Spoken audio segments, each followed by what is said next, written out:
Lesson number 2, business mindset. Business mindset. You and I and majority of Kenyans, our well-intended parents and school teachers prepared us for a job. They told us to work very hard to get a good grade so that we become a what? A doctor and a lawyer, finally, an engineer. They didn't even know various types of engineers. So they told us to color along the lines. They began to build perimeter walls around our thinking. And that began to limit our imagination. We may not all have equal capital, but we all come equipped. We are all born endowed with capital. Well, I agree there are some of us who are born more privileged than others.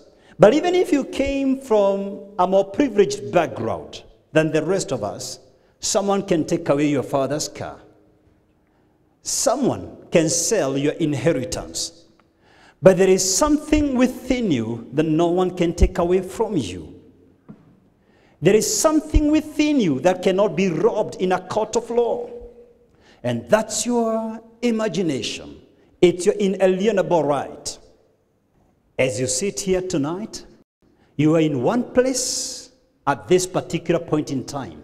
You're restricted by time and space.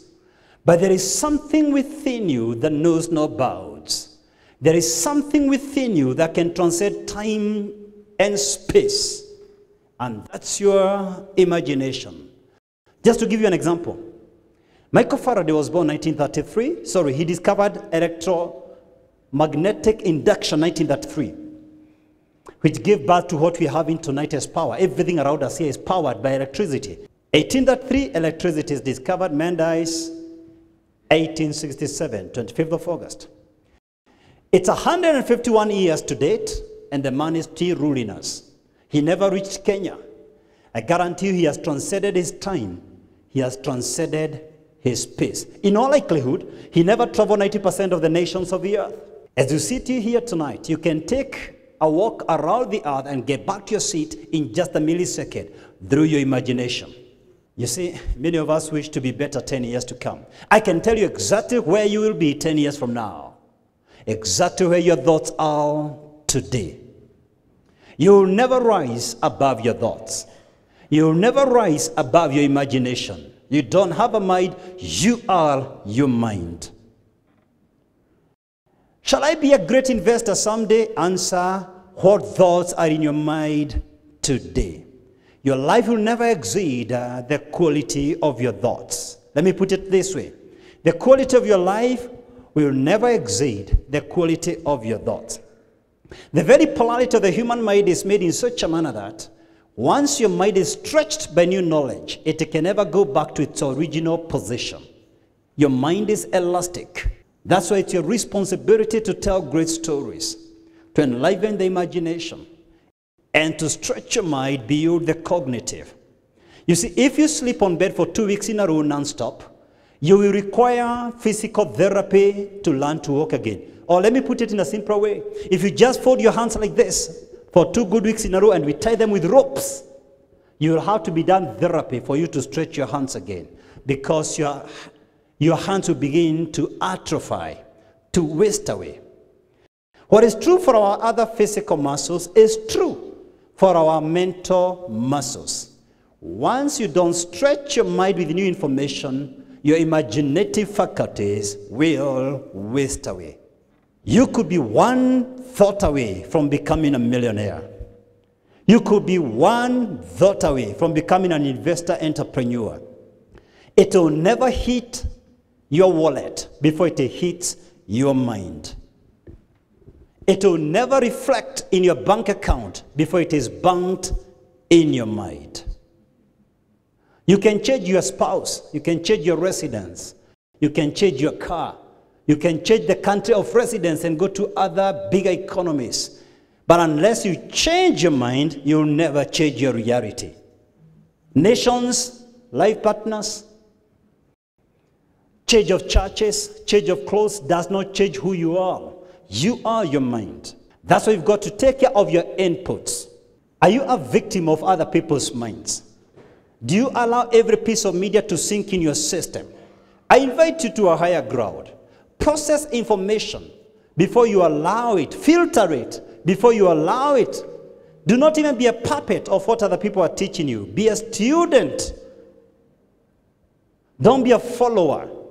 Test every thought, even the ones I'm going to share tonight, against timeless truths.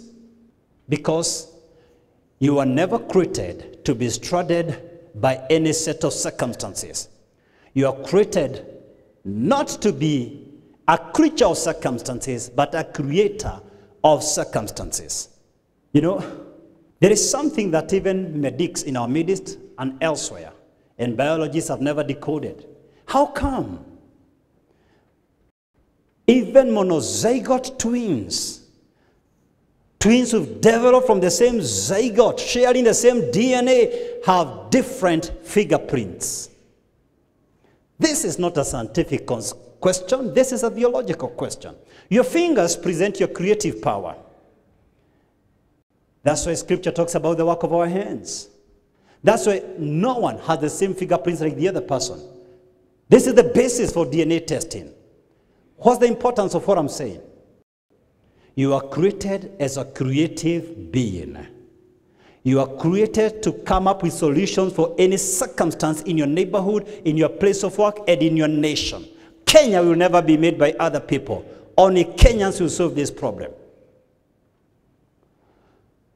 If you believe what I've told you, then I want to suggest that God did not finish the creation story on the sixth day. On the contrary, he began the creation story literally on the sixth day, because he created another set of creative beings. He created you to create. You know, created in the image of God has many ramifications, interpretations, definitions, but I believe part of what that means is that you are created in the image of God, is that you are also a creative being. Psalm 62:6, you are God's. You are created to create solutions for mankind. None of you is suffering from polio, because Jonas Salk revealed himself and gave us polio vaccine in 1955. You're going to watch, over 99% of you here are not going to travel to Russia this June. You're going to watch World Cup from the comfort of your houses, because John Bird in 1926 gave us the television. Many of you fly to distant places, not realizing two bicycle mechanics with no education in aeronautical engineering in 1903, 7th of December, made us to fly, the Wright brothers.